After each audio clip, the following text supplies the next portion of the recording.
คุณค่ายังหนอทอเทียมคุณน้ำนมแม่ จะหาฮักแท้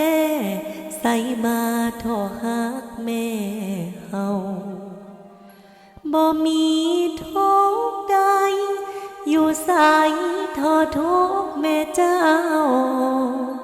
ที่เลี้ยงหนูเฮาจนเท่าเติบใหญ่ขึ้นมาแม่เพียรพำสอนแต่ตอนเฮียนจ้าเฮียนเว้า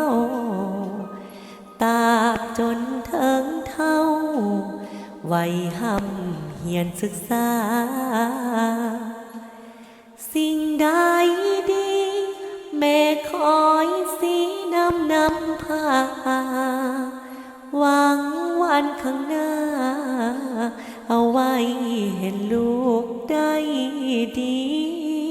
แม่ใจยิ้มหัวยามเห็นลูกนั้นมีสุขแม่สุดแสนทุกข์ยามลูกเศร้าโศกีเป็นที่ปรึกษายามปัญหาลูกมีแม่สุดแสนดีลูกนี่เธอทูลบูชาบ่มีภัยแล้วทอเทียมแม่แก้วเหียมเอ้ย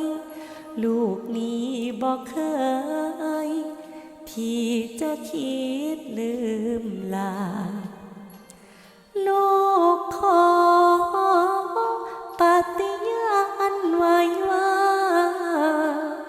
ลูกแม่นี่นะจะทำดังค